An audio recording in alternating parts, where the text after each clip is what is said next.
Hi, this is Ron Cipcic, and this is the first part of a 6-part series where we'll be using aggregate demand and aggregate supply analysis to look at macroeconomic events, and not only events but solutions to events. In this particular series, we're going to take a look at the Great Depression, which is probably the most significant macroeconomic event that has occurred in U.S. history. The Great Depression occurred in 1929, began in 1929, and extended to 1933. During that time period, real output in the United States dropped significantly, over 25%, and prices, the general price level, dropped over 25% as well. We have not seen a drop in the price level and a drop in real GDP of this magnitude, again, in all of U.S. history. Now, in using the aggregate demand and aggregate supply model, we're going to be using a short-run model. Notice that our aggregate supply curve is upward sloping, which means we assume that there is a wage lag effect. The wage lag effect has been discussed in earlier lessons, and I assume that you have looked at that particular material. The aggregate demand curve, remember what the aggregate demand curve is. It represents the demand of households, businesses, government, and foreigners, and it looks at the inverse relationship between the price level and real GDP. Now, to begin the analysis, we assume that the model is in equilibrium. In other words, P1 and Y1 are equilibrium levels. Remember that the price level is not measuring prices in terms of dollars, but is an index number which measures prices in the current year compared to some base year. Real GDP, Y, on the other hand, is a measure of output, and that is in fact in dollars. So it's very important to remember that the price level is an index number, and the output rate, real GDP, Y, is actually measured in dollars. We also assume, and this is very important, that the model begins at the natural rate of output. In other words, we assume here that the economy is at full employment. We assume that the economy has some frictional unemployment. We assume that the economy has some structural unemployment. But remember that frictional unemployment added together with structural unemployment is the natural rate. So the natural rate of output, Y sub n, is actually the output rate you get when the economy is operating at its natural rate of unemployment. Effectively, in the United States, the natural rate of unemployment has averaged between 4 and 5%, and so any output rate that is derived with that level of unemployment is considered actually full employment. Okay, and again, these concepts were discussed in earlier lessons. Now, what happened essentially during the Great Depression? Let's take a look at this. So we're going to shift now the aggregate demand curve to the left. And if the aggregate demand curve slides to the left, this has actually got a name. It's called a contractionary demand shock. So this movement is a contractionary demand shock. Terms in economics sometimes are rather obscure, but this one is very straightforward. Contractionary means that the real GDP, that the system is going to contract in size, and shock means that this is unusual, and it's not only unusual, it's sizable. Sizable and unusual movement in the aggregate demand curve. Notice though, when the aggregate demand curve moves to the left, that this is going to cause the price level to fall. So now we drop to P2, and notice that the output rate is going to fall below the natural rate. Now, whenever we're doing short-run analysis, we assume that the natural rate of output is held constant. So that's very important to remember, that the natural rate only changes in the long run. This is short-run analysis. So the natural rate of output remains constant. However, what's happened here is output has fallen below the natural rate. So what has happened here, there's been an increase in unemployment. Specifically an increase in cyclical unemployment. Remember, cyclical unemployment is that unemployment which is due to weakness in business conditions. A cyclically unemployed worker is someone who has skills, has an interest in working, wants to work, is able to work, is ready to work, has the skills to work, but can't find work because of weak business conditions. Okay? And that's very important. There are different types of unemployment, but the type of unemployment we're concerned about is cyclical, that unemployment caused by weak business conditions.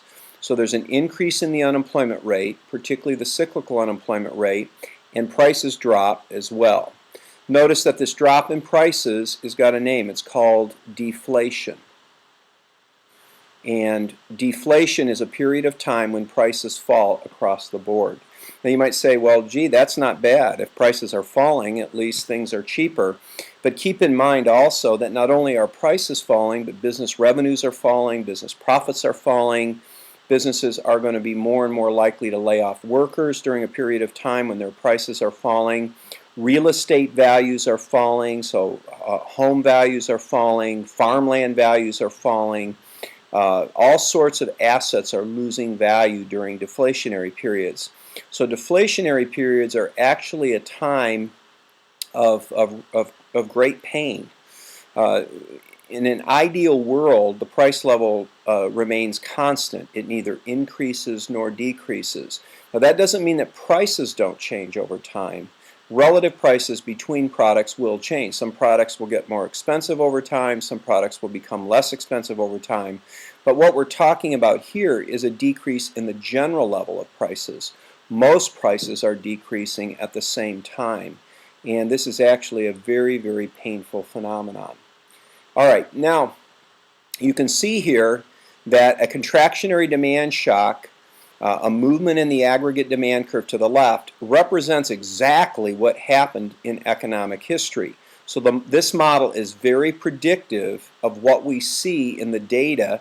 If we look at real GDP data and if we look at price level data, we see that both prices fell and real GDP fell and unemployment rose dramatically.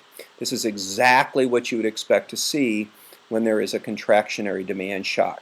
Now, I'd like to take a few moments and take a look at some of the causes.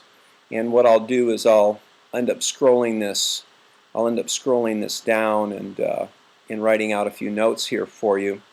But what I'd like to do is take a look at what causes these contractionary demand shocks. So that's very important.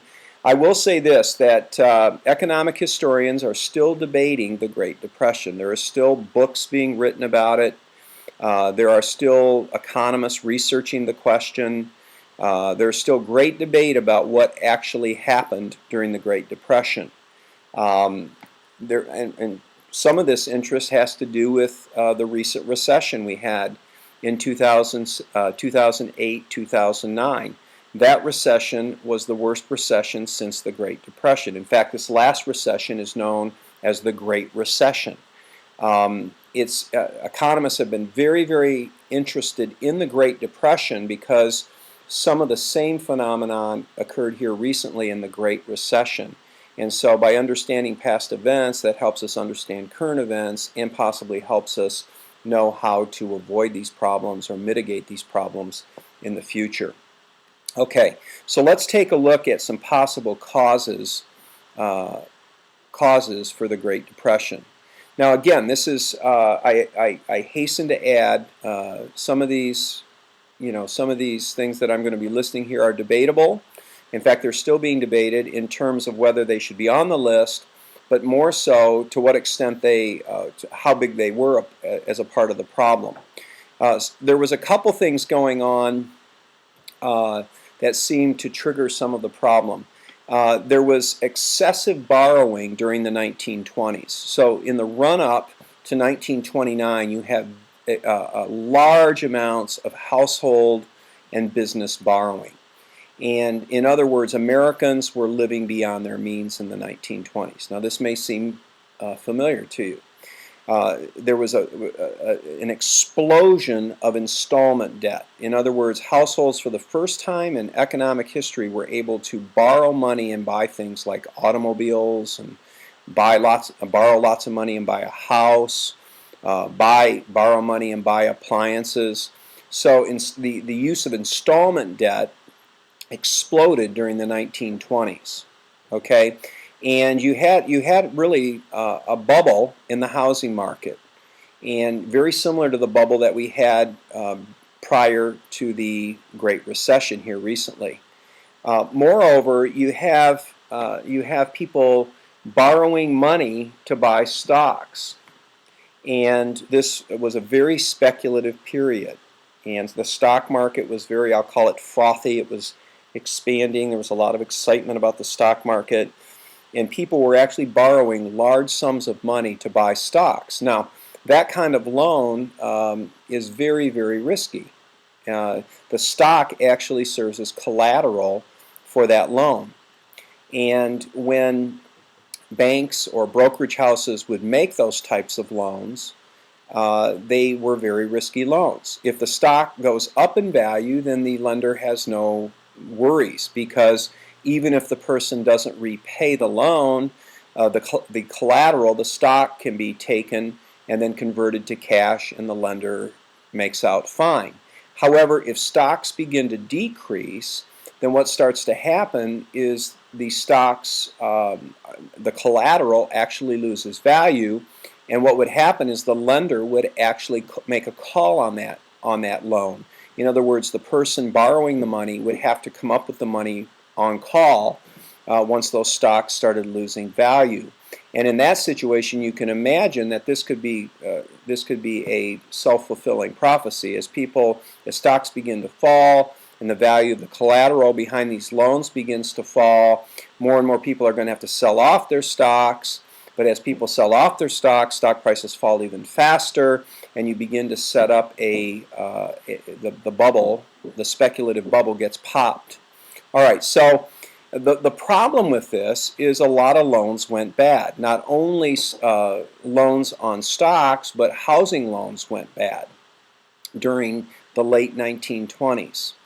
And there was a major meltdown in the banking system. So banks, as we saw here with the Great Recession, many banks were in peril of failing. In fact, during the Great Depression, over 10,000 banks failed. And that is a huge number of banks, and this is before deposit insurance. So bank failures and the resulting decrease in the money supply was certainly one of the causes of the Great Depression, or one of the problems that occurred during the Great Depression. Keep in mind that banks operate on a partial reserve basis. So if you have a bank, say you have Bank A, and Bank A takes in a $1,000 deposit. We looked at this in an earlier lesson.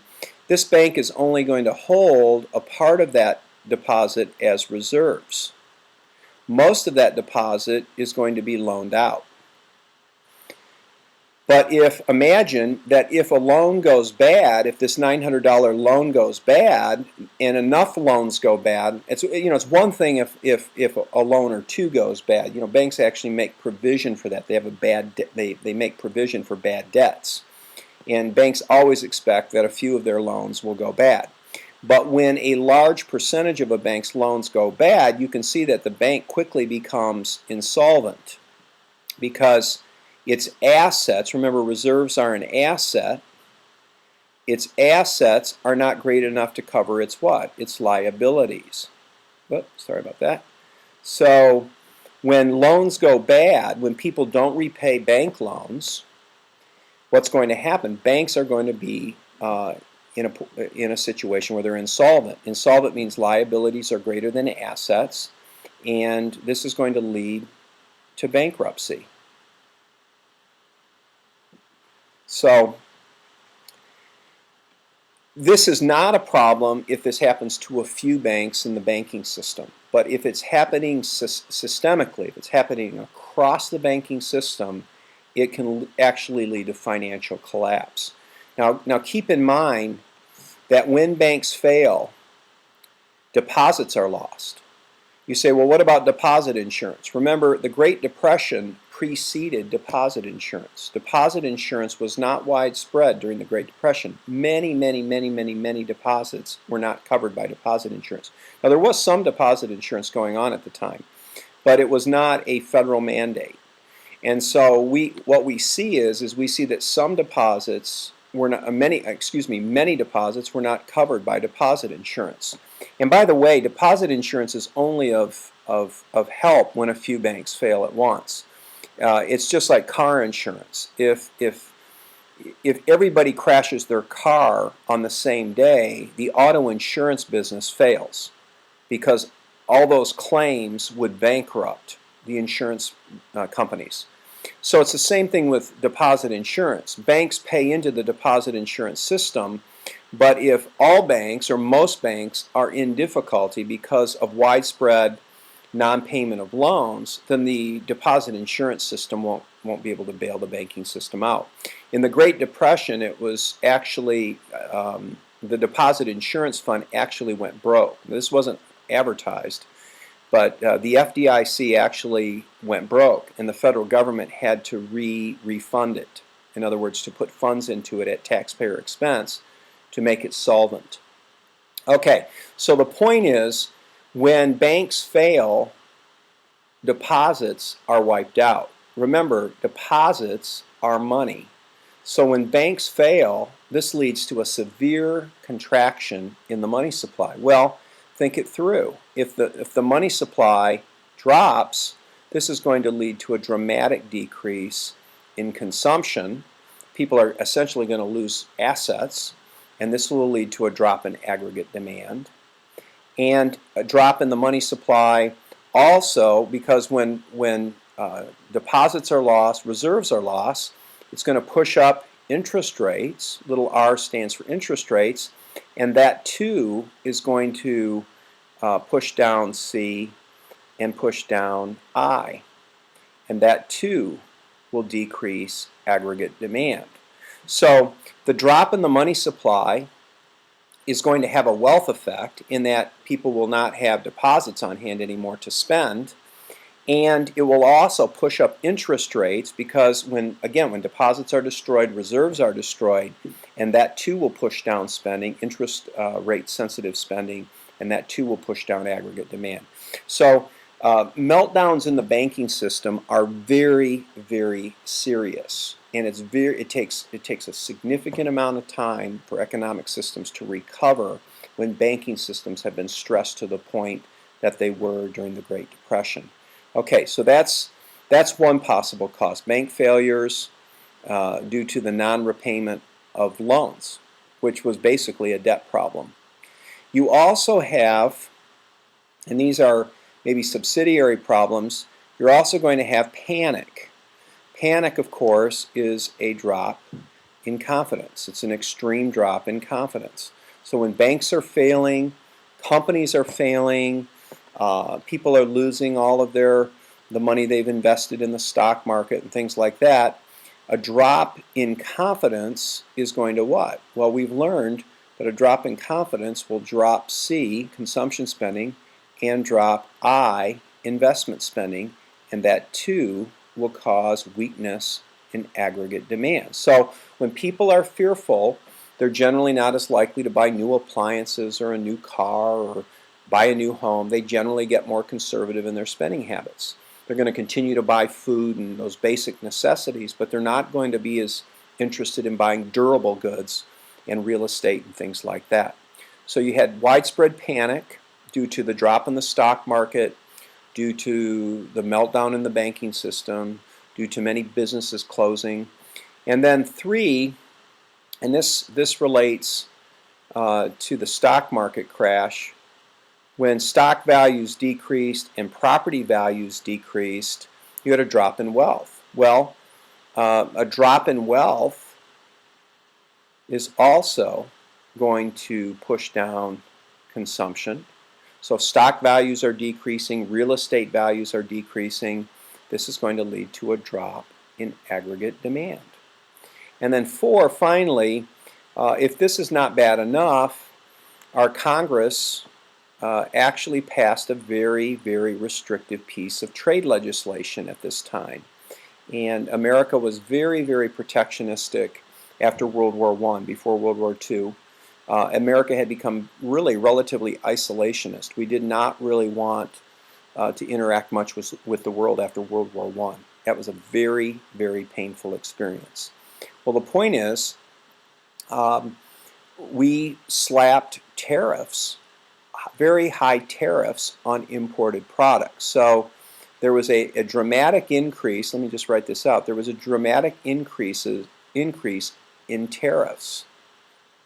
This happened, I think, in 1930, the Smoot-Hawley Act, and this set off a trade war.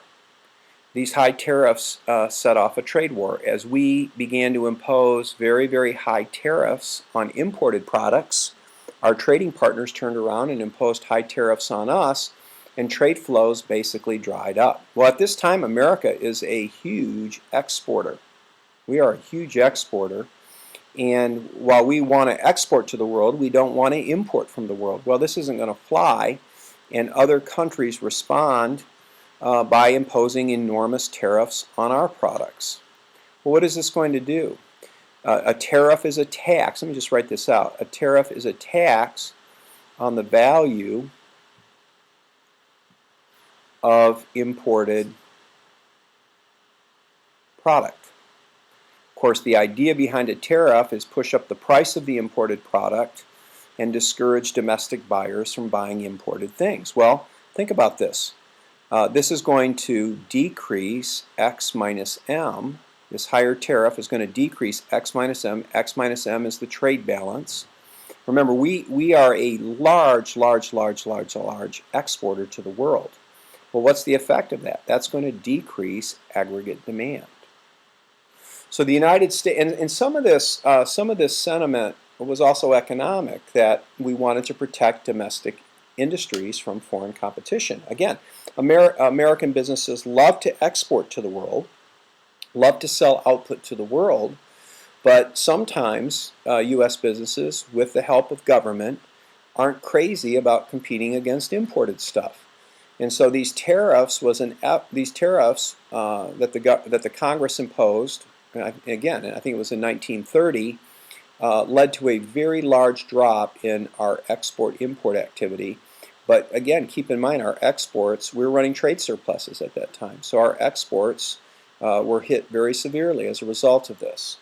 Now, if you look at all of these factors here, I'm going to close this particular segment by just summarizing. If you look at all of these factors that we just looked at, you'll see that all of them are recessionary.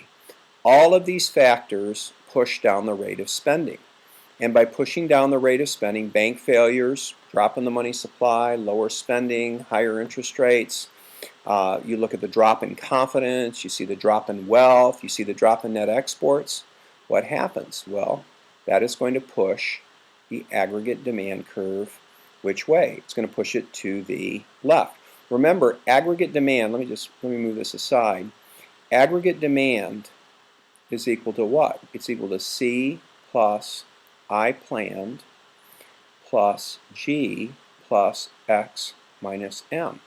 Well, if C is dropping, I is dropping, and X minus M is dropping, then aggregate demand will be dropping.